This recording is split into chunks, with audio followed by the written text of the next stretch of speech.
Nah ternyata sama Pak Zaini sama Pak Quraisy itu dibalik ke profesorannya. Ceritanya itu ya guyon terus.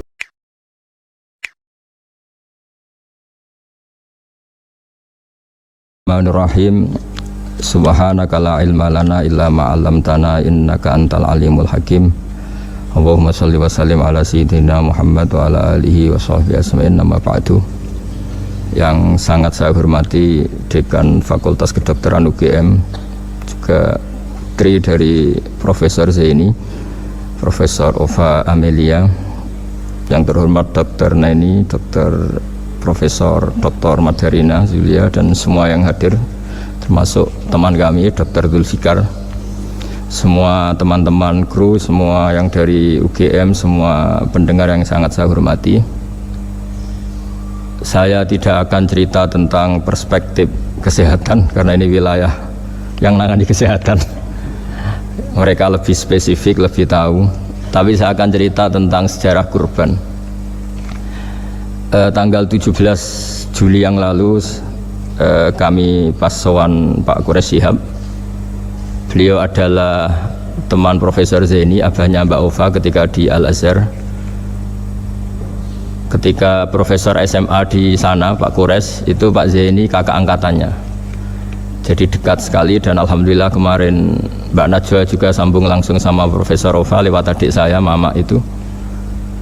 Dan ini itu Bufa, sangat penting ya. Jadi kalau dalam tradisi agama itu silaturahim adalah menyambung sesuatu yang seharusnya tersambung.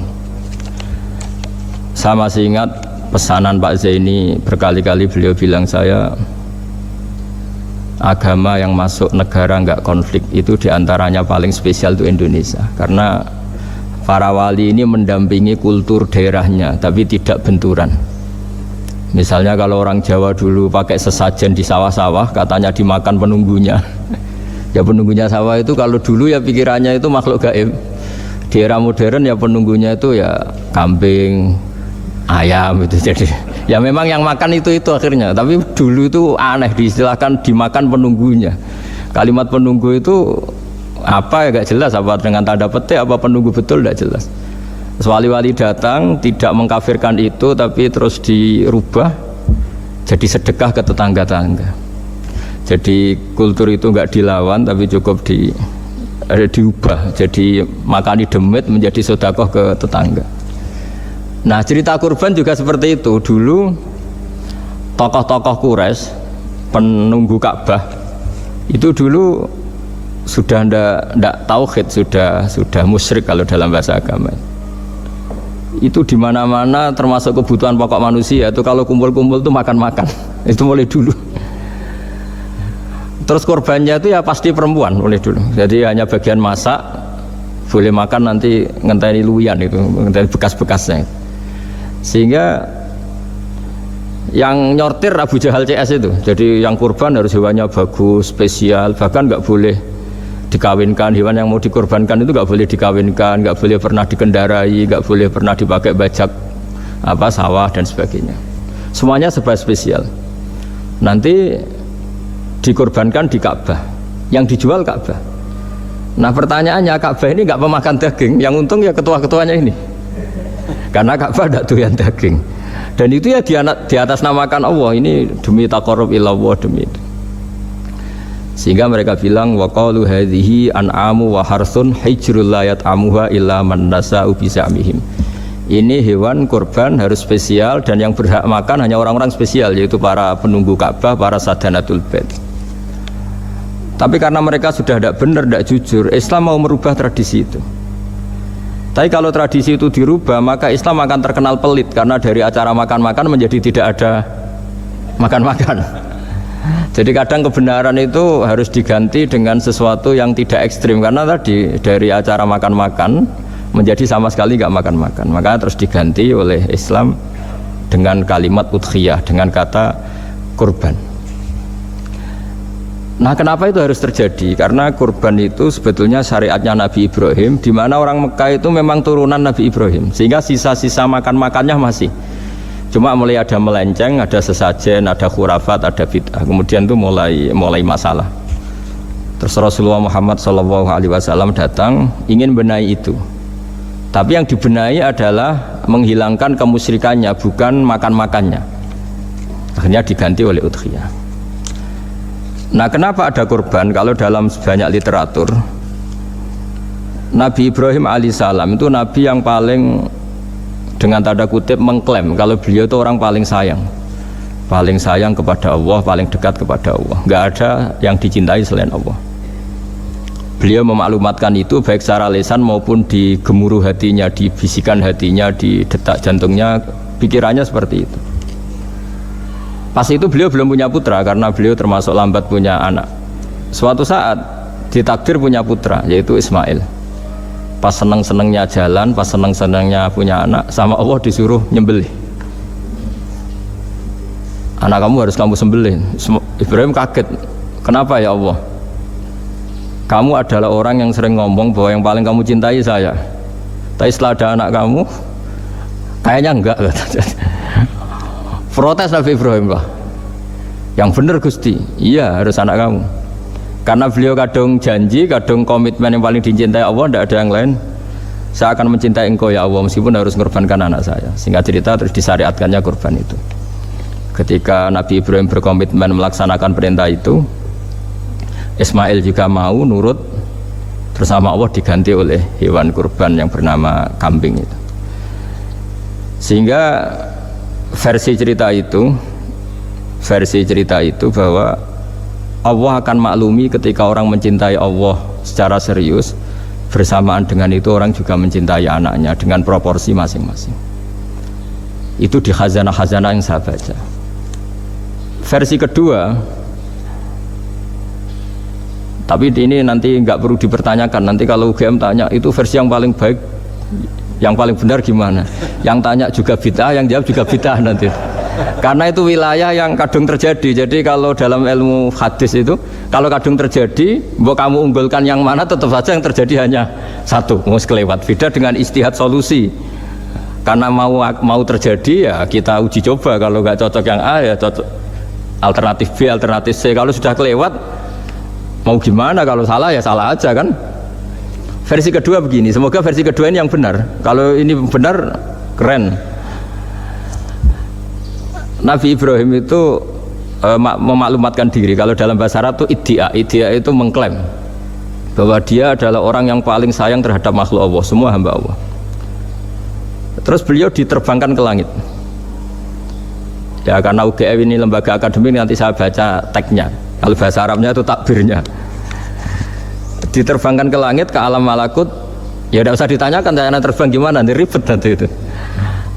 Setelah diterbangkan di langit, wa kadzalika nuri Ibrahim malakutas samawati wal ardh, diperkenalkan alam langit, terus dipertontonkan.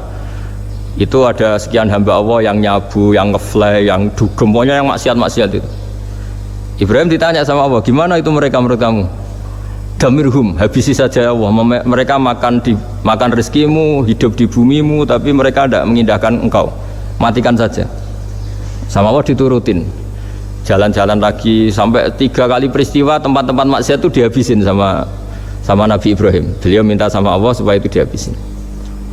Singkat cerita, terus beliau diturunkan sama Allah. Setelah diturunkan, ya Allah tidak jawab, tidak apa. Allah itu punya sunnah, punya tradisi. Dengan nabinya itu tidak jawab. Suatu saat Nabi Ibrahim disuruh bunuh anaknya, disuruh nyembelih. Protes kan? Huwa samratu fuadi, ini kekasih saya, putra saya, kenapa engkau nyuruh membunuh? Terus kata Allah, kamu tidak ingat di malam kamu saya mi'rajkan melihat hamba-hambaku, dan itu yang bikin aku, dan saya cinta sama mereka yang bikin saya. Kamu enak saja minta dibunuh. Sengkerian gantian saya yang minta, kamu tidak nurutin gitu. Kamu pas minta saya tidak tak pikir, langsung tak turutin. Kenapa saya yang sekarang minta kamu mikir gitu. Tapi huwa samratu fuadi, itu buah hati saya. Lah memangnya makhluk-makhluk itu makhluk siapa? Saya yang bikin. Kamu enak saja nyuruh bunuh. Nah semenjak itu jadi kearifan kita. Makanya Mbak Ova ini kalau guyonan di dunia kiai, kalau ada majikan bentak pembantunya yang salah meletakkan piring atau gelas, pasti cara berpikir mesti pembantunya ada cantik. Karena kalau salah tok kok dia cantik, itu mesti mikir. Nggak bisa orang bentak orang cantik gitu. Jadi sama, misalnya saya janjian sama Gus Fikar ya. Janjian Gus datang hari Senin gini-gini, ternyata beliau nggak datang. Kalau saya tidak punya utang, tidak atasan saya pasti marah, sudah janji kok gini-gini. Saya bisa marah itu sebetulnya sebabnya itu dua. Saya kecewa dan dia tidak punya jasa. Tapi yang diomongkan hanya, wah kamu khulful wa'di apa? Nggak tepat janji. Coba kalau ini atasan saya jadi dosen karena beliau misalnya, saya punya utang beliau, mbok nyulayani janji apa kan? Nggih mboten napa-napa kan. Sama. Ada majikan mencintai pembantunya karena sangat cantik, mana ada mencahno piring. Omahe dirubahno itu ndak apa-apa gitu kan gitu. Sama. Makanya ada guyonan di dunia kiai itu, ada anak perempuan kan nggak lazim ya, perempuan pakai GL Pro kalau dulu, mungkin sekarang pakai Ninja, pakai celana jin. Sopo iku wong luput suwuk itu. Siapa itu perempuan kok gitu? Niku ponakane jenengan, Mbah. Astagfirullah, muga-muga pangeran nyepuro itu. Jadi langsung rubah dari maksudkan menjadi ndak karena keluarga. Nah, jangan-jangan kebencian kita pada maksiat itu oke, kita wajib benci maksiat, tapi tetap ada catatannya. Plus yang maksiat itu tidak orang yang terkait dengan kita. Coba kalau yang maksiat itu orang yang terkait dengan kita, itu anak kita, ponakan kita, mungkin istri kita, paling mintanya ya Allah ampuni, ampuni. Sama-sama maksiat, yang satu minta dihabisin, yang satu kita minta diampunin. Fair gak kita sebagai manusia? Tidak fair. Tidak fair. Nah, ya iya gak fair ya. Apa ya fair? Mikir. Makanya kalau ada guyonan, ya itu tadi, ada supir salah dimarahin, pasti supir ini belum pegang rahasia. Tapi kalau sudah pegang kartu, si majikannya punya apalah gitu, simpanan gitu, wah ini pegang, berani marah gak dokter? Tidak ada. Ini dokter Kelik juga teman saya. Itu pengalaman sekali. Jadi itu guyonan kiai. Makanya jadi manusia itu gak pernah adil sebenarnya. Makanya Allah pernah mensifati manusia itu bakanal insanu zaluman jahula. Manusia itu sangat zalim dan sangat bodoh. Kalau misalnya jenengan tanya, orang soleh pun itu gimana? Orang soleh asal manusia tidak nabi, itu ya mesti ada zalimnya.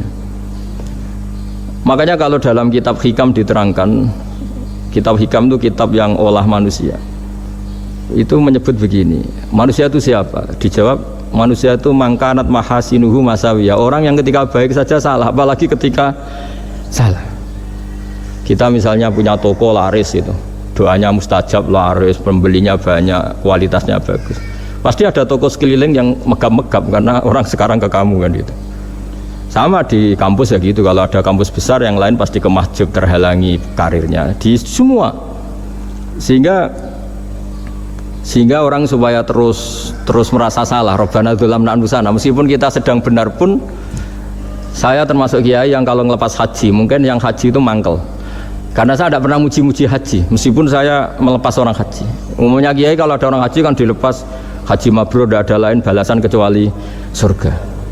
Saya itu karena pernah kecil, pernah dengerin masyarakat. Itu ngenes ketika si kiai pidato tadi ternyata ngenes. Ngenesnya seakan-akan surga itu hanya milik yang haji. Wah, nak koyo kula sepundi Gus wong kula ora kelar kaji.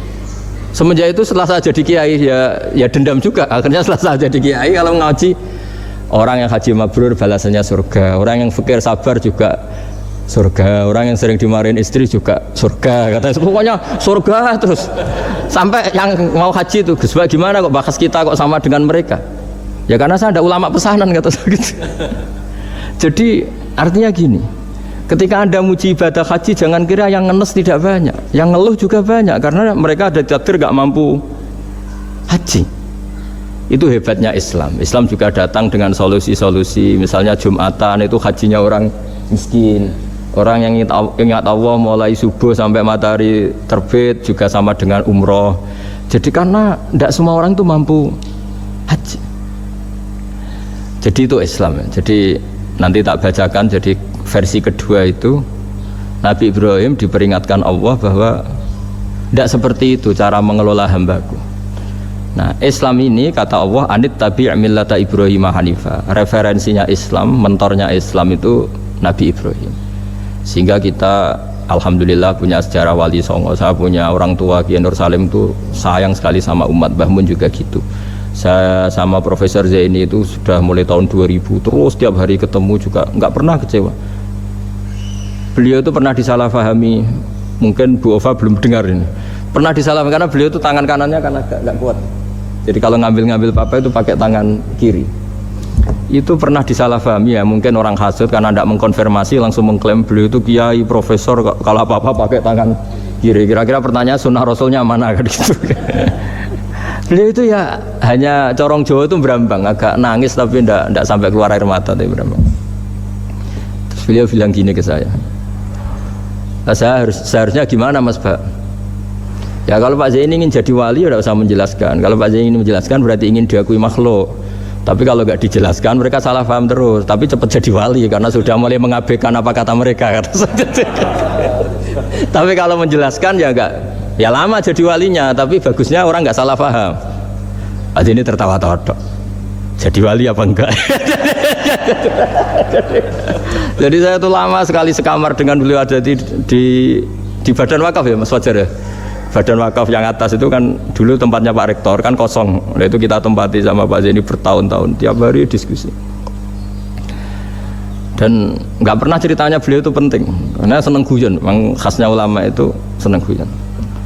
Kemarin saya ketemu Pak Kures, beliau cerita, saya ini punya idola Gus Pak. Kalau manggil saya Gus kadang ya Pak. Dulu beliau doktor filsafat, lama-lama jadi Syekhul Azhar. Itu kalau ke kuliah pakai bis, kata Pak Kures pakai bis. Suatu saat di Al Azhar itu kan beda dengan di yang lain ya, agak-agak modern. Si gurunya ini, beliau itu karena banyak yang berdiri, beliau duduk ada perempuan berdiri, terus yang lelakinya berdiri, terus jatah duduknya dikasihkan perempuan. Perempuannya itu pakai pakaian yang agak minim, agak seksi lah, agak minim. Terus si Syekhul Azhar tadi saat itu belum Syekhul Azhar, punya 2 permen. Ini ceritanya Pak Kures punya 2 permen, terus yang satu sudah dibuka, yang satu masih bungkusan masih ditawarkan. Silakan Mbak kamu milih yang mana? Milih yang masih itu. Padahal bukanya itu supaya lebih gampang. Ternyata milih yang masih bungkusan. Kenapa Mbak? Ya ini lebih steril karena pakai bungkus. Oh iya. Itu pelajaran itu. Terus Pak Kures nantang saya, Gus Pak punya enggak cerita tandingan? Wah kalau saya kebalikannya Pak. Di kereta itu ada Cina, enggak khitan ya. Ketemu sama kiai kampung. Terus, kenapa khitan? Enggak khitan juga sama gini-gini gitu. Terus dikasih pisang. Terus dimakan, dikupas dulu. Kok udah langsung aja. Terus kata Pak Kures, nah ternyata sama Pak Zaini sama Pak Kures itu dibalik ke profesorannya. Ceritanya itu ya guyon terus.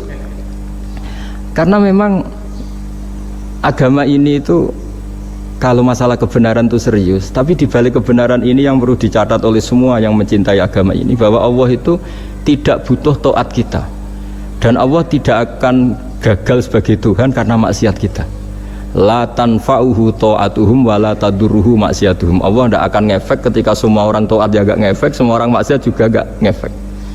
Karena Allah ini zat yang punya eksistensi sejati, sehingga hubungan kita dengan Allah itu tidak ngefek ke Allah, tapi ke kita sendiri.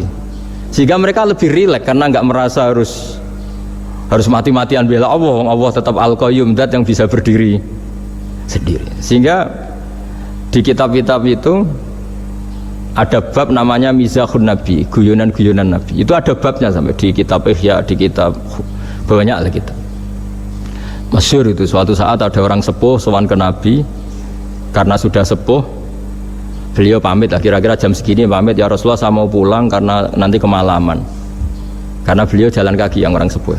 Kata Nabi, dah tenang saja di sini, nanti pulang kamu udah jalan kaki. La ahmilan naki alab ninakoh, nanti kamu tak naikkan anaknya unta. Pikirannya orang sepuh tadi, namanya anak unta itu ya kecil. Wa ma fa'altu bibninako, apa yang bisa saya lakukan dengan anak unta? Sudah, tenang saja. Setelah beliau ngaji lama, ya dikasih unta tua itu. silakan kamu bawa unta saya ini. Ini kan unta tua, ada anak unta. Ya meskipun tua ya anaknya unta kata Nabi. Ya Nabi cerita saja. Meskipun tua juga anaknya unta. Jadi agama itu rileks. Nabi Ibrahim kembali lagi ya karena syariat Ibrahim. Nabi Ibrahim itu pernah minta supaya nyawanya itu diperpanjang karena beliau umumnya orang itu kan ingin nyawa panjang, ingin umurnya panjang. Beliau yakin penting nyawa panjang, umur panjang. Allah tidak jawab gak apa. Suatu saat ada tamu, orangnya itu sepuh sekali. Nabi Ibrahim karena orang yang sangat menghormati tamu dikasih kurma, apa itu? Anggur. Itu setiap dimakan dikunyah meler lagi keluar. Karena sudah sepuh, nggak ada giginya, dikunyah keluar lagi. Itu jawabnya Nabi Ibrahim, ya Allah, masuk lagi ke kamar, sholat lagi, mengcancel doa panjang umur. Katanya Ibrahim, oh jenengan jawab toh. Gitu. Artinya kalau ingin tua sekali ya nasib kamu kayak itu gitu. Jadi karena beliau tahu itu jawaban terus masuk kamar, oh jawab tuh Gusti jenengan, terus membatalkan doanya. Itu Nabi Ibrahim. Kalau orang sekarang enggak, dongo ngarani, ya tua ya tetap sehat, tetap wah itu itu lebih ribet itu. Iya, jadi karena doa itu kalau enggak diperjelas itu ya repot. Ini cerita supaya kita berislam itu ceria. Saya Mbah Mun itu meskipun kiai top, senengannya nggih guyon bapak saya. Tapi guyon itu ada yang wajib. Saya dulu itu janggal, ini cerita ya, mungkin kalau di kampus-kampus umum agak asing, tapi ini cerita. Nuduh zina itu dosanya besar sekali. Saya ulang lagi, nuduh orang lain zina itu dosanya besar sekali. Disebut bab qadzaf. Saya pernah menjumpai 3 kiai besar Bu Ofa, 3 kiai besar, kiai top semua. Di majelis itu ada gosip bahwa si A itu punya selingkuhan sama Sri itu misalnya, atau dengan siapalah, dengan perempuan. Itu kalau di Arab itu senengannya pakai Salma, Laila Majnun Salma. Kalau di Jawa itu kasihan korbannya itu. Ya, tapi itu contoh saja ya. Itu si Kiai 3 tadi gak ngefek, malah tanya gini, loh apa perempuannya cantik? Wah cantik sekali Mbah. Cantiknya sampai kayak apa? Malah bicara cantiknya perempuan. Saya itu ya pertama iskal, ini Kiai kok bakas orang apa? Cantik, orang ayu ya. Setelah majelis itu bubar, yang penggosip tadi ya yang gosip ini gak kiai, yang pembisiknya ada kiai, yang gosip ini gak kiai, cuma kiai 3 ini posisi mendengar, tapi malah tanya cantiknya tadi. Singkat cerita setelah orang itu pulang bilang gini, Gus, itu kalau saya bilang iya dengan gosip itu, saya ikut qadzaf, saya ikut menuduh orang lain zina, itu dosa besar. Selain itu saya kiai, kalau saya bilang iya dianggap membenarkan.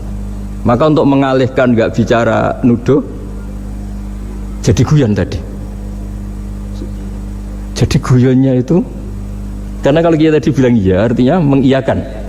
Dan itu artinya qadzaf, punya dosa besar karena nuduh orang lain zina. Diperparah dia kayak besar, kan orang menjadi percaya karena yang ngomong bukan penggosip lagi, tapi ya. Maka dialihkan tadi, loh ayo nucung. Sampai segitunya kearifan ini. Sehingga dulu ketika Ma'is itu seorang sahabat yang pernah salah besar. Itu Nabi ketika beliau ada gosip salah gitu ya, Nabi masih, jangan-jangan kamu hanya mimpi Cung, jangan-jangan kamu hanya megang tapi tidak sampai zina. Sampai terakhir Nabi tanya, afi aklika seun, jangan-jangan otak kamu ini sudah agak error. Saking tidak inginnya Nabi mempercayai hal-hal seperti itu. Nah problem kita di zaman sekarang justru kadang nyari-nyari supaya tahu buktinya. Yang dulu para orang soleh menghindari bukti itu supaya nggak suudzon, sekarang orang mencari-cari bukti. Padahal itu dilarang, wala tajassasu, orang nggak boleh mencari-cari kesalahan orang lain. Nah itu kearifan yang saya dapatkan dari Bapak, dari Mbah Mun, dari Pak Zaini, dari Pak Gures. Mereka orang-orang yang luar biasa menghindari ngomong penting. Sekarang itu orang banyak yang sering ngomong penting, sebenarnya itu malah salah. Karena kalau ngomong penting itu vonis terhadap orang lain. Tapi kalau kamu rileks, tidak. Nabi dulu itu rileks sekali. Ketika beliau ngaji gini, terus ada pemuda lewat bawa cangkul mengabaikan pengajian Rasulullah. Banyak sahabat bilang, celaka orang itu, ada Nabi ngaji kok tidak ikut. Jawabannya Nabi unik. Jangan-jangan dia punya keluarga yang harus kerja, dan kalau harus kerja untuk nafkah keluarganya itu juga ibadah, itu ya sunnah saya. Jadi Nabi rileks saja, tidak tersinggung, tidak. Nah, kenapa kita butuh rileks? Karena kebenaran sekali dipaksakan itu jadinya benturan. Dan itu wali-wali Songo itu dulu sudah berpikir seperti itu. Sehingga Pak Zaini yang sering ngendikan sama saya, kita ini bisanya mengikuti Mas Bah, kalau manggil saya Mas, tidak bisa benturan. Sehingga tadi ada modifikasi dari sesajen menjadi sedekah, dari apa menjadi apa. Jadi tidak langsung benturan. Dan itu khazanahnya, bacaan-bacaannya banyak sekali. Termasuk peristiwa Udhiyah tadi. Jadi dulu kurban itu dipakai ajang orang-orang tokoh Quraisy supaya dapat daging yang bagus, di atas namakan Ka'bah. Jadi agama ini dijual mulai dulu. Kunane kuno agama ini dijual. Dan agama mulai dulu ya prospek. Ka'bah itu bisa menyedot wisatawan berapa, wisata religi. Sehingga dulu ada Ka'bah tandingan, perhitungannya juga ekonomi. Jadi mulai dulu itu ya sudah seperti itu, mau apa Bang Allah bikin dunia seperti ini. Jadi mulai dulu agama itu ya, sampai orang Yahudi gak mau iman sama Nabi ya pikirannya sederhana, kalau saya tokoh banyak yang sowan, banyak yang ngasih-ngasih. Kalau saya ikut Muhammad, saya anak buah, yang ngasih saya siapa itu? Jadi perhitungannya juga ekonomi. Jadi ketika Abraham mau bikin Ka'bah tandingan, itu perhitungannya juga ekonomi. Jadi ribet kan memang kalau manusia itu sudah ribet. Tapi Islam ini datang bukan untuk itu, tapi memaklumi itu. Itu hebatnya Nabi Ibrahim. Ketika beliau berdoa, ya Allah, keluarga kami saya tempatkan di Mekah. Rabbana liyuqimus sholata faj'al af'idatam minan nasi tahwi ilaihim warzuqhum minas samarat. Cuma menurut Islam dibalik, ya Allah, kita ini ingin anak-anak kami ini bersujud kepada Engkau, ingin anak-anak kami ini melakukan sholat. Tapi mereka ini manusia yang untuk ketahanan hidupnya butuh makan, butuh rizki, butuh ekonomi. Maka tolong ekonominya dijaga ya Allah. Jadi dibalik, demi sholat menjaga ekonomi. Jangan dengan demi ekonomi meninggalkan sholat. Jadi dibalik, jadi demi sholat menjaga ekonomi. Juga termasuk menjaga politik. Andai kan tidak ada orang Islam yang cakap politik, terutama yang soleh-soleh, kemudian negara bikin aturan ala mereka, sholat dianggap larangan, pengajian dengan larangan, juga repot. Makanya mulai dulu kiai-kiai itu ya politik, karena nggak ingin negara ini diatur oleh orang yang anti sholat, anti agama. Karena kalau negara terserah yang sedang jabat, kemudian yang jabat tidak soleh, bisa nganggap maksiat-maksiat tidak ilegal, yang pengajian justru ilegal. Nah, di sini kenapa banyak orang-orang soleh dulu ya rata-rata ya berpolitik, mulai sebelum kemerdekaan sampai setelah kemerdekaan. Jadi itu ada filosofinya. Nah, bahwa ada oknum-oknum yang tidak seperti itu ya monggo, itu oknum. Tapi sebetulnya awal-awalnya kenapa banyak orang soleh yang politik, karena nggak ingin negara ini dipimpin oleh orang-orang yang anti agama, anti kebaikan.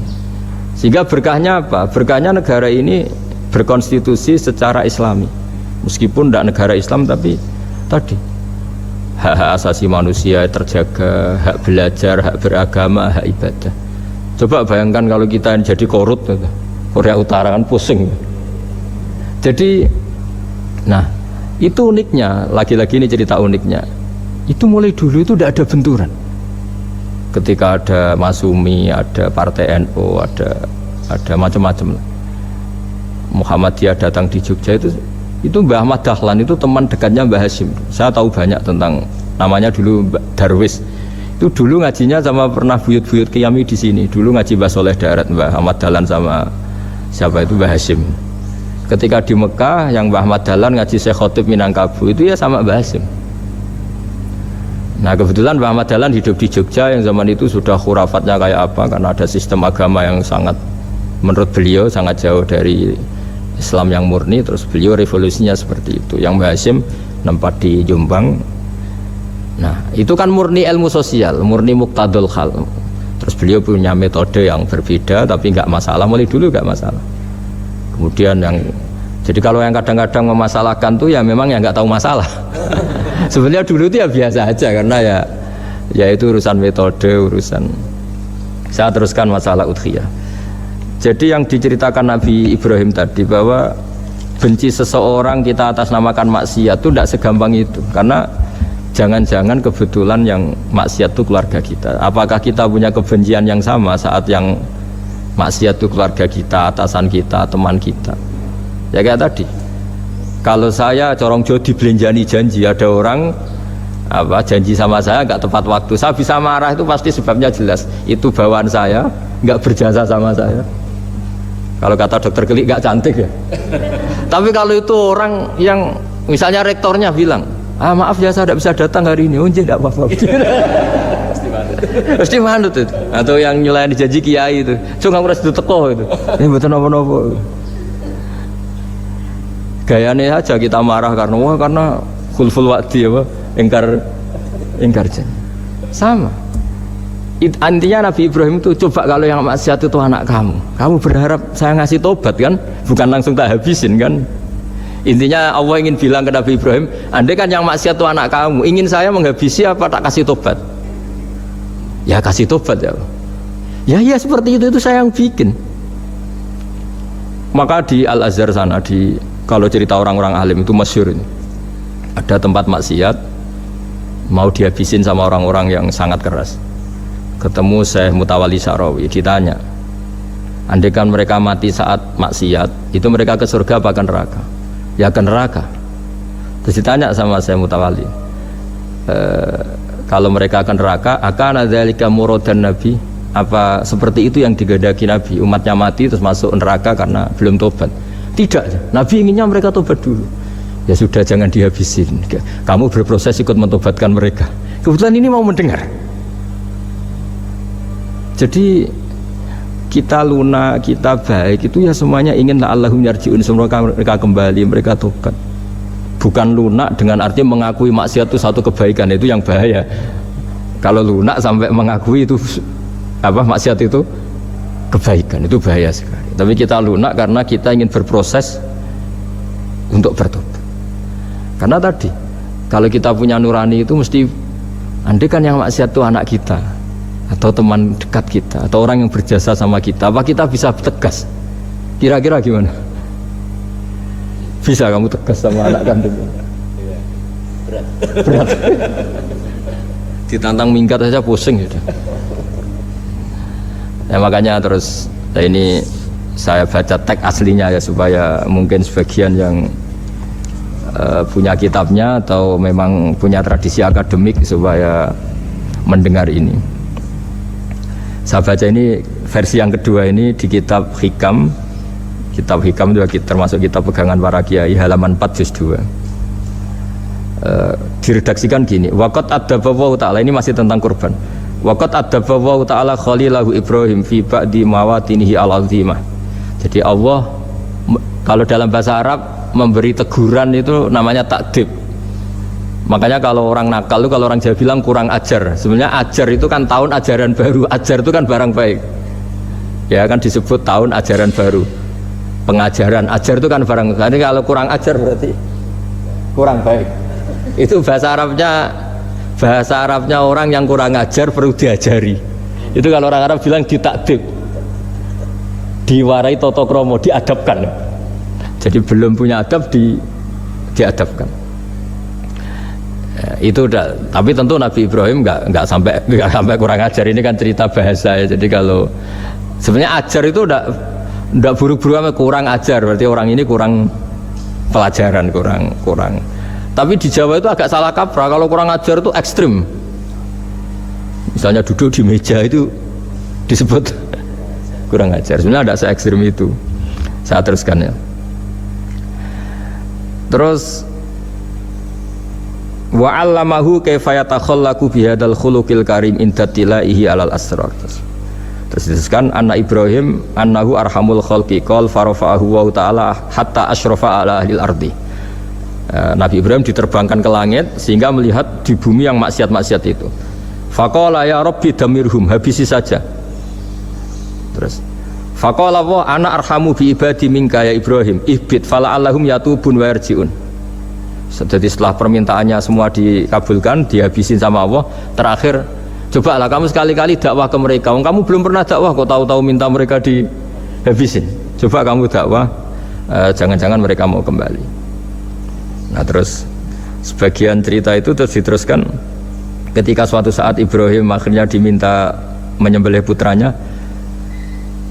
Inni ara fil manami anni atfahuka fangdur madza tara falamma tashammara lidzalik wa akhadha sikin biyadihi qala Allahumma hadza waladi wa thamratu fuadi wa ahabbun nasi ilayya.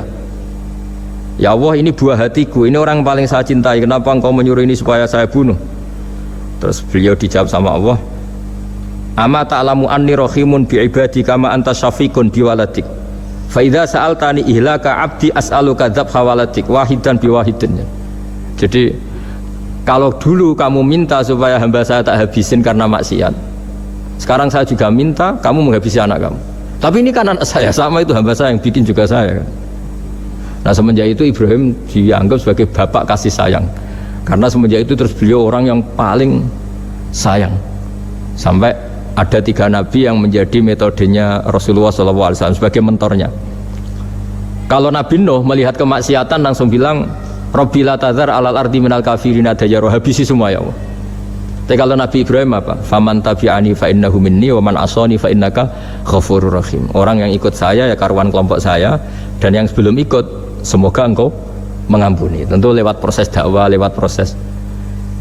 Nah, Wali Songo, kembali ke Wali Songo dan para guru-guru kita, itu seperti itu semua. Jadilah Islam yang di Indonesia, Islam rahmatan lil alam itu konstruksinya ya dari ilmu-ilmu seperti ini, bacaannya seperti ini. Karena ternyata kita tegas tadi ujung-ujungnya karena itu tidak cantik, tidak atasan kita, tidak berjasa sama kita. Kamu kalau ada supir telat, supir kok telat datang kantor gitu, pasti supir itu belum pegang rahasia. Setelah pegang rahasia tak jamin aman itu meskipun telat. Karena lebih ngeri pasti. Artinya manusia itu kayak apa ngeklaimnya tegas, disiplin, objektif. Kira-kira iya apa enggak? Enggak lah kayaknya ya. Ya pasti tadi. Nah itu yang makanya bapak saya kalau guyon sama saya itu, kalau umumnya orang itu kalau di dunia kiai muji istiqomah. Istiqomah itu konsisten jadi imam masjid, konsisten jadi guru, jadi apa. Kalau bapak itu sering guyon ke saya, iku istiqomah apa mau digenti wong liya katanya. Artinya di balik istiqomah itu juga ada catatan lain. Jangan-jangan ambisi gak mau diganti orang lain. Jadi artinya manusia itu dalam benar saja ada unsur salahnya, apalagi pas salah gitu maksudnya. Nah ya pas benar saja ada unsur salahnya, apalagi pas salah. Nah, itulah dengan sudut pandang seperti ini adalah orang terus gak gampang menghakimi orang lain, karena manusia yang baik adalah cukup dia merasa aibnya banyak, salahnya banyak, kemudian itu menyibukkan dia dari mencari-cari aibnya orang lain. Makanya kalau dalam cerita Ibrahim alaihissalam, karena kurban itu identik dengan syariatnya Nabi Ibrahim, ini saya punya catatan yang kemarin tak baca juga di Jakarta. Itu suatu saat Nabi Ibrahim itu didatangin orang Majusi dulu. Orang Majusi itu ya tidak beragama. Singkat cerita Nabi Ibrahim itu terkenal kaya dan suka menghormati tamu. Dulu tamu itu sangat penting dihormati karena dulu gak ada warung, terus padang pasir.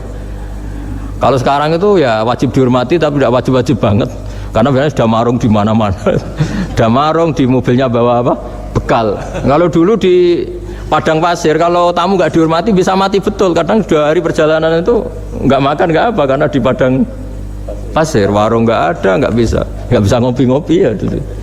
Sehingga kalau menghormati tamu dulu itu pahalanya luar biasa, ngasih makan itu. Kalau sekarang ya pahalanya biasa aja, karena ya tamunya makannya ya biasa aja, karena udah kenyang duluan itu. Singkat cerita orang ini datang ke Ibrahim minta dikasih makan. Nabi Ibrahim mengatakan, kamu syaratnya harus Islam dulu, kalau enggak kasih makan. Karena Ibrahim itu seorang nabi dan beliau komitmennya seperti itu, si tamu tadi putus asa. Akhirnya walla itu ya sudah meninggalkan Ibrahim. Setelah beberapa jangkah Allah bilang ke Nabi Ibrahim, orang itu umurnya berapa tadi bilang ke kamu? 50 tahun. Pernah enggak orang itu kelaparan? Kata Allah, enggak, baru ini kelaparan. Terus kata Allah, mundu khamsina sanatan nut'imuhu ala kufri Falau nawal tahu lukmatan min ghairi antu talibahu bitahiri dinik lakana ahsanarnya. Orang itu umurnya 50 tahun, itu ya tak kasih makan, padahal dia majusi. Kamu baru diminta sehari saja minta syaratnya Islam. Terus itu ada di kitab apa Risalah Al-Qusairiyah di halaman 262. Jadi cuma dulu itu motifnya semuanya agama, bukan atas nama demokrasi atau kebebasan beragama. Karena dulu itu orang dulu itu kan saking sayangnya Allah, apa-apa konstitusinya ya perintah Allah. Dan ternyata perintah Allah seperti itu, akhirnya dipanggil. Kemana ya majusi ke sini tak kasih makan. Majusinya kan kaget. Ada apa? Kenapa kamu rubah? Ditegur Tuhan kan. Iya, ditegur Tuhan itu. Jadi dan alhamdulillah saking simpatiknya orang Majusi tadi akhirnya masuk Islam. Sama itu kan mirip orang Yahudiyah atau Yahudi itu yang tanahnya itu diambil ya sama Amr bin As untuk perluasan masjid di Mesir. Ya ketika lapor ke Sayyidina Umar, ngiranya itu kan dibenarkan perluasan masjid, ternyata Umar belain yang Yahudi. Iya, yang punya tanah harus dikembalikan tuh haknya. Jadi Islam itu menghormati hak kepemilikan meskipun itu milik non muslim. Jadi kata Allah, mut khamsina sanatan nut'imuhu ala kufri. Falau nawal tahu lukmatan min ghairi antu talibahu bitahiri dini. Mbok dikasih makan aja, enggak usah nyuruh ganti agama. Wong saya saja yang Tuhan ngasih makan dia sudah 50 tahun tanpa syarat. Tanpa syarat. Ya jadi ini cerita ya Bu Ufa. Jadi kita mungkin kenangan saya dengan Bapak, Bu Ufa dengan Profesor saya ini kebetulan teman dekat sekali sama saya dan hampir tiap hari saya ketemu minimal 3 jam bertahun-tahun. Sampai kalau kehabisan cerita akhirnya cerita keluarganya karena kesuwan belajar karena akhirnya cerita keluarga. Maksud saya tadi ini saya cerita ini barang baik ketika beliau pernah ditahan karena aktivis dulu itu pas mau lahirnya Bu Aufa, terus beliau berdoa mati-matian delalah dibebaskan. Beliau sempat nunggui kelahirannya Bu Aufa ini terus dinamai Aufa Amalia. Itu kalau dalam bahasa Arab itu Aufa itu Allah memenuhi apa yang saya angen-angen. Jadi itu ceritanya itu gitu. Jadi nama itu spontan aja ketika iya, jadi beliau itu aktivis dulu. Bukan di penjara karena korupsi atau kriminal, bukan karena aktivis. Karena kalau model sekarang Bu, kalau nggak dijelaskan detail ditahan karena aktivis, nanti dikira ditahan karena yang lain. Ribet kan? Jadi ditahan karena beliau itu dulu aktivis, bukan karena apa. Ya saya kira demikian. Monggo kalau ada sesi tanya jawab, kalau tapi yang ringan-ringan saja nanti jadi serius. berapa pertanyaan? Apa waktunya? Pakai waktu 10 menit ya. Ini pas. Iya, terima kasih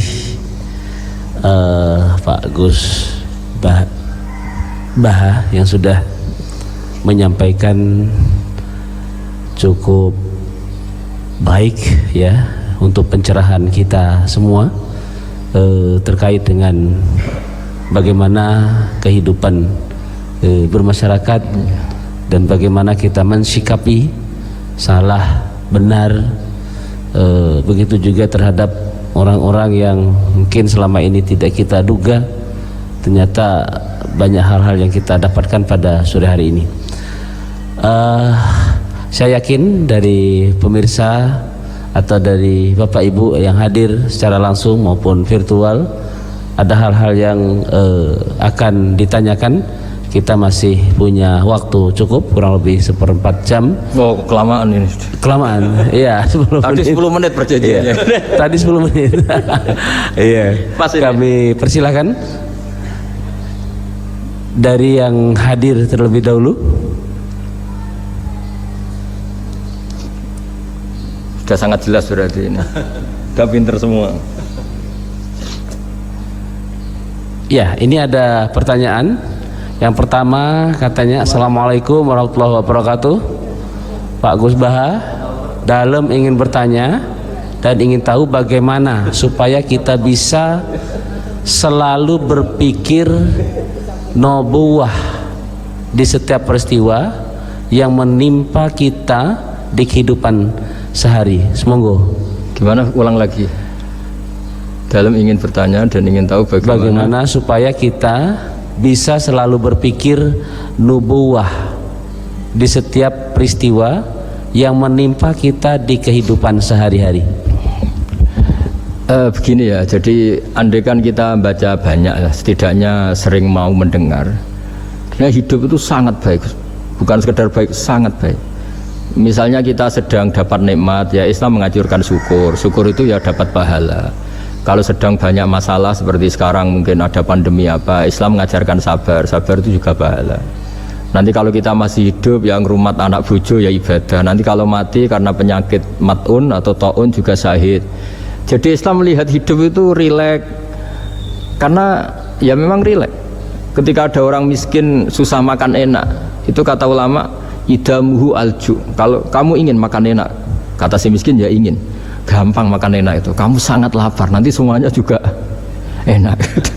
Jadi, itu nubuah. Jadi Nabi itu resepnya gampang. Coba kalau sampean puasa melihat tempe itu sudah tertarik sekali. Tapi kalau kamu sudah habis makan melihat sate kurang enak, ini kurang enak, karena saking memang sudah semuanya nafsu kan. Saya sudah puasa, semuanya enak. Jadi kalau ingin nubuah, misalnya kita miskin itu ada fadilahnya orang miskin, keutamaan orang miskin. Itu malaikat ngauditnya bingung karena mau diaudit apanya, nggak punya apa-apa kan. Jadi artinya barokahnya miskin, kita hisabnya juga ringan, mau diaudit apanya nggak punya bapak. Iya kan? Nah, yang orang kaya, barokahnya kaya bisa amal, bisa ikut bantu masjid, bantu madrasah, bantu kebaikan. Nah, itu berpikir nubuah. Terus kedua, terbiasakan yang agak unik, ini mungkin wilayah medis. Yang agak unik dalam Islam itu mimpi itu mimpi. Itu sama kenyataan itu tinggi mimpi derajatnya. Andai kan orang masih zaman orisinil, mimpi sama hidup nyata itu hebat mimpi. Karena begini, misalnya saya melihat ibu-ibu sama bapak-bapak melihat langsung seperti ini, saya mesti berpikir nafsu. Kalau yang saya punya kepentingan ini tak anggap orang prospek, kalau yang nggak punya kepentingan tidak prospek. Pertanyaannya adalah orang yang saya anggap prospek bisa membantu saya, ternyata jenisnya kikir. Yang tak anggap tidak prospek ternyata jenisnya dermawan. Kita kan sebenarnya nggak tahu. Lalu pertanyaannya, pandangan kita terhadap orang lain itu berdasar fakta apa berdasar harapan? Berdasar harapan. Tapi kita ngeklaim seakan-akan itu fakta. Nah, beda dengan mimpi. Asal tidurnya benar loh ya, tidak muakan banyak terus ngorok tidur itu. Tidurnya benar, misalnya kita posisi normal, wudu, setelah wudu baca ayat kursi terus tidur kayak posisi orang meninggal ya, mujur utara ya, pokoknya kayak orang meninggal itu. Ya, utara dan selatan terus menghadap kiblat. Itu kalau mimpi. Itu ada alamat-alamat yang lebih orisinal daripada kehidupan nyata. Ini contoh agama. Nah, artinya gini, makanya Nabi pernah ngendikan mimpi itu bagian dari 46 dari bagian kenabian. Itu jumlahnya 46%. Tapi ya tidur yang seperti tadi. Artinya gini, sarana kita bisa mendeteksi alam gaib, kalau boleh dibahasakan alam gaib, itu sebetulnya orang Islam itu masih punya sarana satu, yaitu mimpi.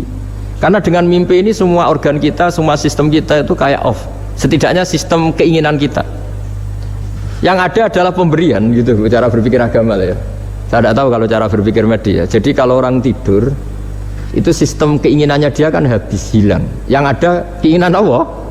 Jadi dia posisi diberi. Tapi kalau kita terjaga gini, melihat orang lain, wah ini prospek, ini enggak, padahal faktanya orang ini yang kita sebut prospek ternyata antipati sama kita atau enggak keinginan nolong kita, yang kita bilang enggak prospek justru orang yang di hatinya ingin menolong kita, kan enggak pernah tahu kita. Makanya banyak orang salah pilih kan di situ. Karena bagaimana orang lain kamu vonis atau kamu hakimi, kamu statuskan sesuai keinginan kamu. Kalau mimpi kan enggak bisa. Nah, sehingga kalau dalam penelitian Bu, kenapa Nabi itu, mimpinya Nabi itu wahyu. Ya kan, kalau dalam agama kan mimpinya Nabi itu wahyu. Karena tidurnya normal gitu. Normal artinya kelas A tadi lah.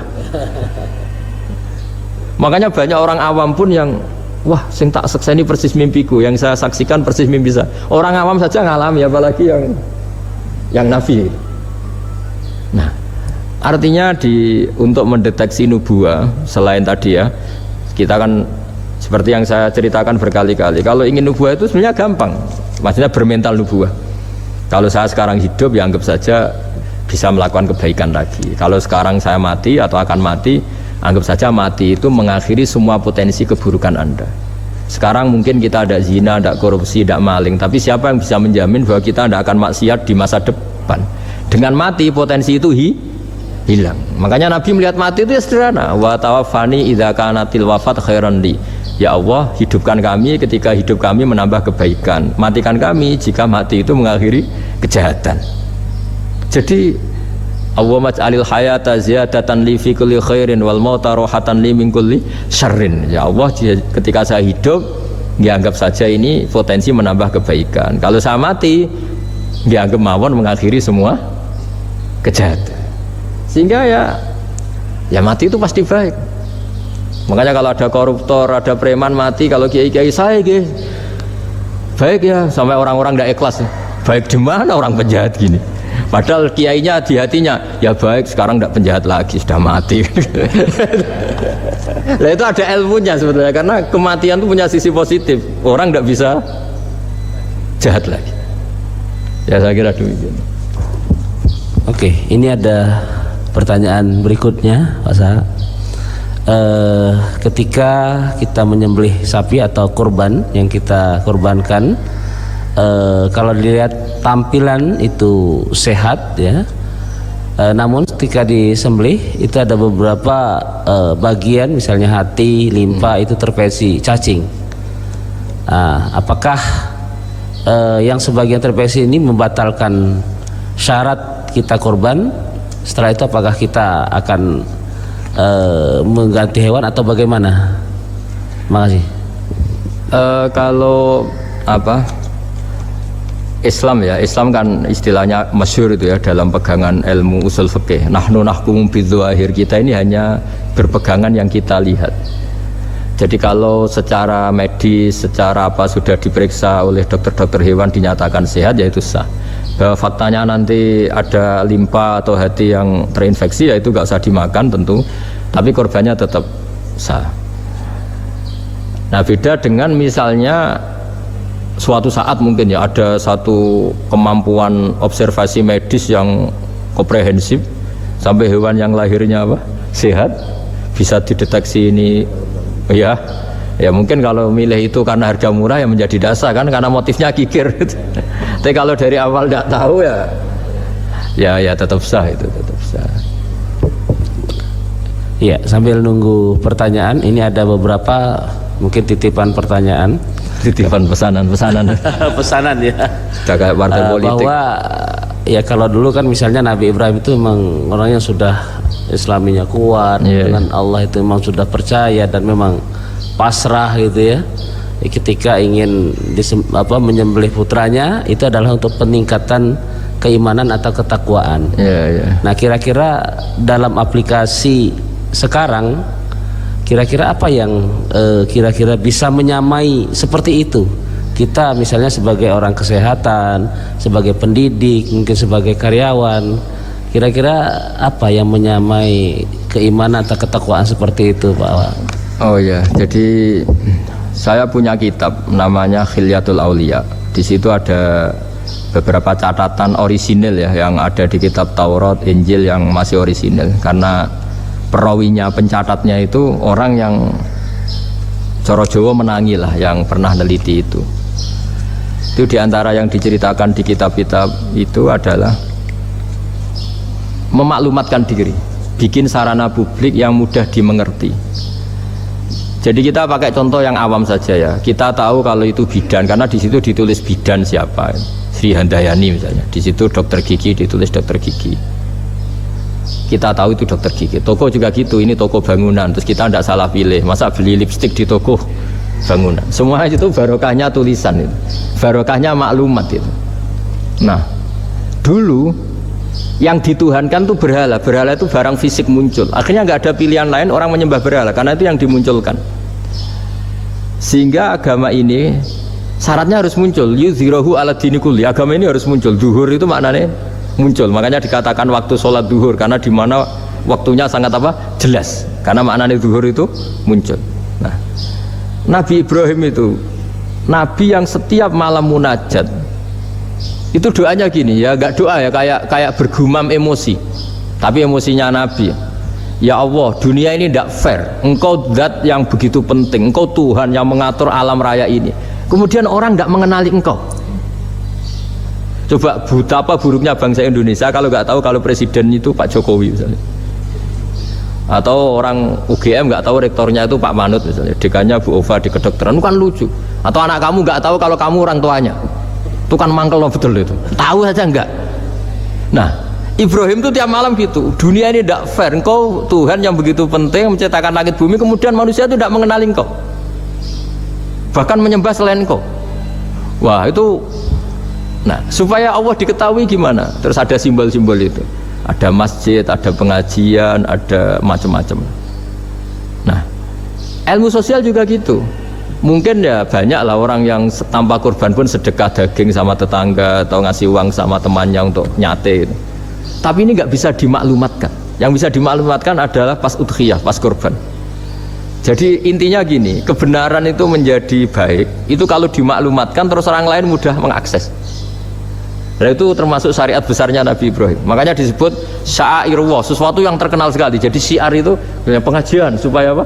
Syiar itu harus terkenal.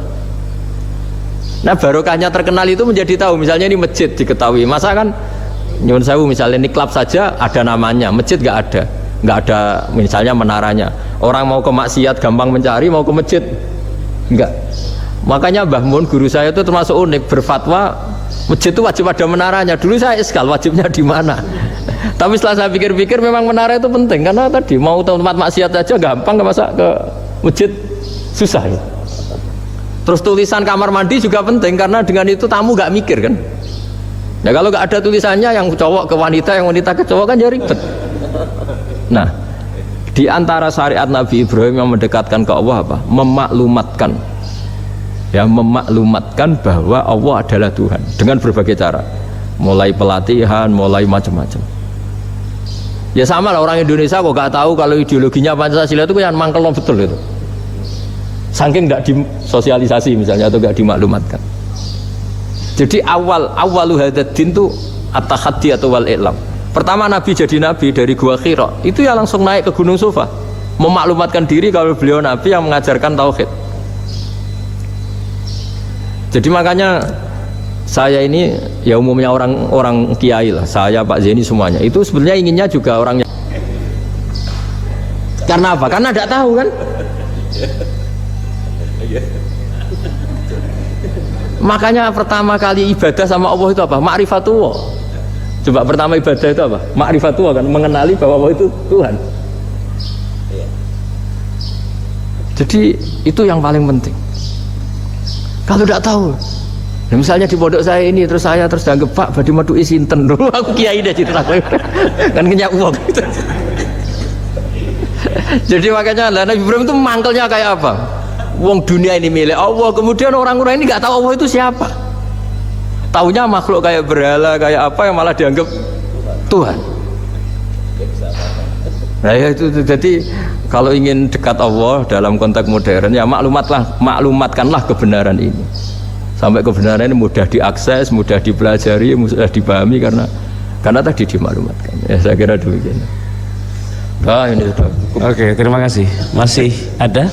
Oh ya, ini ada lagi. Akhir ya? Masih 1, 2, 3, 4. Oh ya, kalau gitu.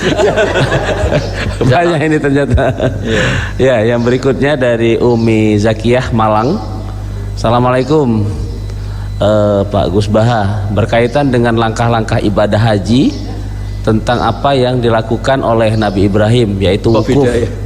Apakah betul saat yang di layarnya kok beda? Yang Umi Zakiyah.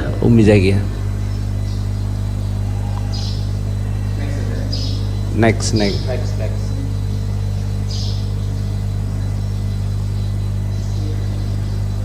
Firman terus. Nah, iya. Banyak. Dewi Ismi. Harus dibatasin kan? Oh iya. Iya nanti kita batasi. Kok nanti ya? Ini soalnya sangat menarik ini. Iya. Ini ada Dewi Ismi. Apakah benar? Ya ini, apakah benar kisah penyembelihan Ismail itu dipalsukan? Wah, itu jawabnya gampang, nggak benar. Apa hubungan kurban dengan Idul Adha yang secara harfiah artinya perayaan atau merayakan waktu duha? Ya. Monggo. Kalau cerita penyembelihan Ismail itu jelas benar ya, karena ada di Al-Quran. Jadi yang jadi perdebatan mufassir itu apakah benar-benar Ibrahim itu sampai menyembelih, maksudnya sampai meletakkan pisau di leher, apa setelah berkomitmen mau menyembelih sudah dibatalkan Allah karena Allah menghormati apa? Komitmennya. Jadi tapi hampir semua ulama berpendapat memang ya sempat benar-benar sampai fisik Ibrahim meletakkan apa? Pisau di lehernya, kemudian lam yu'assir syai'an, istilahnya tidak membekas sama sekali, terus diganti itu. Jadi cerita itu populer sekali.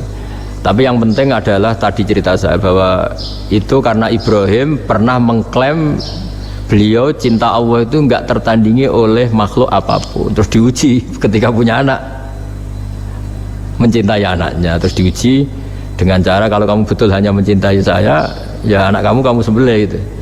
Ternyata mau juga, berarti betul gitu. Tapi setelah betul ya sudah tetap normal lah, tetap. Tapi tidak usah dipraktekkan nanti kalau. Terus kalau masalah udhiyah itu bukan kaitannya dilakukan waktu duha, ndak. Memang duha yudhi tadkhiyatan itu artinya ya menyembelih yang memang kebetulan waktunya setelah sholat. Nah, waktu sholat itu kemudian bisa dibahasa Arabkan waktu duha. Jadi ya memang saling terkait. Kalau bahasa Arab itu memang semuanya begitu. Jadi kalau orang yang perilakunya baik itu disebut Muhammad, orang yang terpuji. Sehingga Nabi Muhammad punya nama lain namanya Ahmadu, saya memuji Allah. Kan Hamidah Ahmadu, kalau ingsun Ahmadu saya memuji. Jadi kalau bahasa Arab memang itu bofa. Kalau bahasa Arab itu memang unik. Bahasa Arab itu semuanya itu merujuk kosakata. Makanya kalau Pak Quraisy menulis tafsir itu mesti melibatkan kosakata. Kayak Rasul itu asli maknanya Rasul itu ya utus.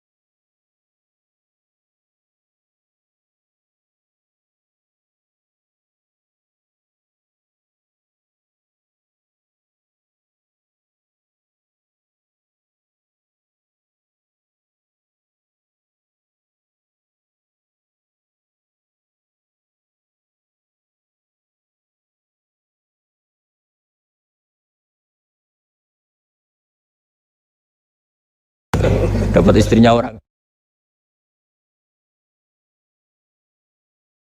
Kalau bareng yang korban kan harus sama suaminya orang kan. Ya saya bilang gitu, ya Allah itu tidak kayak yang kamu pikirkan gitu. Kalau dia ikhlas ya nanti kan tetap ke surga itu ya gampang saja lah, tidak harus seperti itu. dia bayangkan. Yang jelas memang kaidahnya gitu ya, kalau satu sapi cukup untuk 7 orang. 7 orang itu bisa keluarga, bisa orang yang kita amali ya. Karena memang Islam mulai dulu itu membolehkan orang amal untuk orang lain.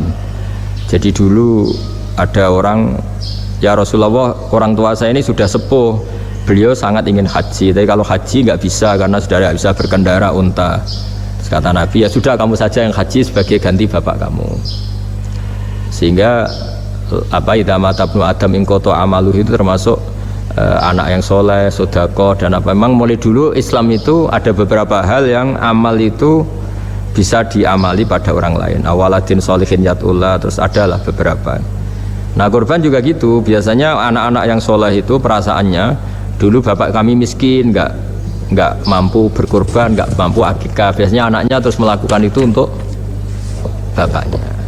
Nah memang jadi perdebatan ulama, apakah kemudian mayit ini dapat pahalanya? Enggak. Jawabannya gini, kalau mayit itu orang soleh dapat, kalau nggak soleh itu kemungkinan dapat kecil. Misalnya gini, ada mayit yang zaman hidup itu antipati ngamal, kok enak duitku sing ngilang wong liya nyate gitu.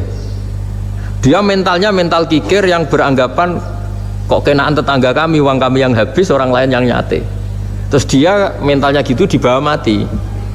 Kemudian anaknya soleh berkorban untuk bapaknya. Lah yang seperti ini ada potensi gak sampai karena dia tidak pernah punya niat. Itu beda dengan orang yang zaman hidup memang ingin korban, cuma secara ekonomi nggak mampu. Makanya pentingnya innamal a'malu binniyat itu di situ. Amal itu terserah niat. Dalam banyak syarah, ya syarah itu penjelasan yang rinci, itu dijelaskan kenapa orang mukmin masuk surga selama-lamanya padahal dia jadi mukmin hanya 80 tahun. Misalnya kita hidup di dunia kan rata-rata 80 tahun. Karena dia berkomitmen andikan hidup 1000 tahun juga tetap mukmin, andikan hidup 2000 tahun ya tetap mukmin, tetap sholat. Setiap orang sholat perasaannya gitu, andikan kita hidup 2000 tahun juga tetap seperti ini kan, ya tetap sholat, tetap. Nah, sehingga karena niat itu dia diganjar surga selamanya. Karena dia bayangkan andikan di dunia selamanya juga akan iman selamanya. Nah, orang kafir juga berkomitmen gitu, yang belum rubah maksudnya. Kalau dia hidup ya akan kafir terus. Ya, makanya dia kafirnya 80 tahun, misalnya hukumannya juga neraka yang lama sekali karena. Nah, kira-kira itulah. Makanya kalau mayat tidak soleh ini kita yang sebagai ulama berdebat karena tadi itu kan ibarat gini, ada mayat sama sekali nggak pernah sholat, bahkan dulu itu mengkritik orang sholat, terus dia mati, anaknya jadi orang soleh sering tanya saya, Gus sholatnya bapakku tak kodoin ndak? Wong era sholat kodoin yuk kaku hati kan. Beda dengan misalnya kita punya bapak soleh misalnya, terus pas beliau koma ya kayak Pak Profesor Jenny koma 2 hari kan keluarganya kalau ngodoin kan paling 2 hari pas koma. Lah ini orang nggak sholat mulai kecil sampai tua sampai mati, anaknya soleh tersiksa, anak saya tak kodoi, lah bapakmu sholat boten, wah ya kesel gue. Sudah kesel, orang ini nggak pernah berkeinginan sholat. Kan beda dengan Nyun Sewu ibu saya atau bapaknya Mbak Ova, memang ibu saya ya tidak sholat tuh karena sudah koma atau sudah apa, sudah banyak alat-alat medis yang terpasang. Ini cara ngodoi jumlahnya ya jelas dan sumbut karena memang beliau andikan sehat komitmennya juga sholat. Lah ini yang orang kadang salah kaprah, bisa enggak amal sampai mayit? Sebetulnya di dunia ulama perdebatannya bukan masalah sampai tidaknya, mayitnya ini siapa gitu. Kalau mayit ini soleh jelas dawuh Nabi man sana sunatan hasanatan falahu ajruha wa ajru man amila biha ila yaumil qiyamah. Orang baik kemudian mengajarkan kebaikan pasti dia dapat investasi kebaikan itu. Dan siapapun yang meniru dia dapat sahamnya. Itu nggak ada perbedaan antara NU, Muhammadiyah, Wahabi, semuanya sama. Yang debat itu yang nggak paham. Tak jamin itu yang debat itu yang nggak paham. Wong hadisnya jelas sahih apa? Siapa yang mensyariatkan kebaikan, kemudian kebaikan itu ditiru oleh orang setelahnya, maka dia akan dapat kebaikan itu dan kebaikannya orang yang meniru itu. Itu kan hadis sahih, nggak ada perdebatan sama sekali. Ya terus yang terakhir ini, terakhir betul itu. Sudah ya. Ya sudah. Iya. Kalau dituruti mungkin sampai Isya nanti ya nggak selesai nih, pertanyaannya masih cukup banyak. Ya, terima kasih atas pencerahannya. Mudah-mudahan kita bisa mengaplikasikan dalam kehidupan kita sehari-hari. Untuk berikutnya agar kita mendapatkan hidayah, petunjuk dari Allah dan lebih barokah, kita akan menutup doa. Sebelumnya saya sebagai moderator, apabila ada kekurangan, kekhilafan, saya mohon maaf yang sebesar-besarnya, dan apabila ada kebenaran itu betul-betul dari Allah Subhanahu wa taala. Untuk selanjutnya doa penutup kami persilahkan kepada Gus Bah untuk menutupnya. Bismillahirrahmanirrahim. Ahmaduka bi anna lakal hamda la ilaha illa anta al-hanan al-manan. Ya badi'as samawati wal ardi ya hayyu ya qayyum ya dzal jalali wal ikram. Anta rizquna ya wa husna tawadi fika wa tahati fika. Allahumma shalli wa sallim ala nabiyyika Muhammad wa ala alihi wa sahbihi ajma'in. Allahumma ij'alna aminin salimin mu'afin min kulli bala'in fil akhirah. Waj'al ya Allah istima'ana hadha istima'an mubarakan ma'suman wa iftiraqana ba'da hadhi iftiraqan mahfuza. Innaka ala kulli syai'in qadir, innaka ala kulli syai'in qadir, innaka ala kulli syai'in qadir. Allahumma yassir wa la tu'assir, wa ma yassir wa la tu'assir, wa ma yassir wa la tu'assir. Fa inna taysira al-asira 'alaika yassiru anta ala ma tasha'u qadir. Rabbana atina fid dunya hasanah wa fil akhirati hasanah wa qina adzabannar. Sallallahu ala sayyidina Muhammad wa ala alihi wasallam. Subhana rabbika rabbil izzati amma yasifun. Salamun alal mursalin. Alhamdulillahi rabbil alamin. Fatihah. Terima kasih. Semoga dengan doa ini akan menambah iman dan takwa kita kepada Allah Subhanahu wa taala. Billahi taufiq wa hidayah.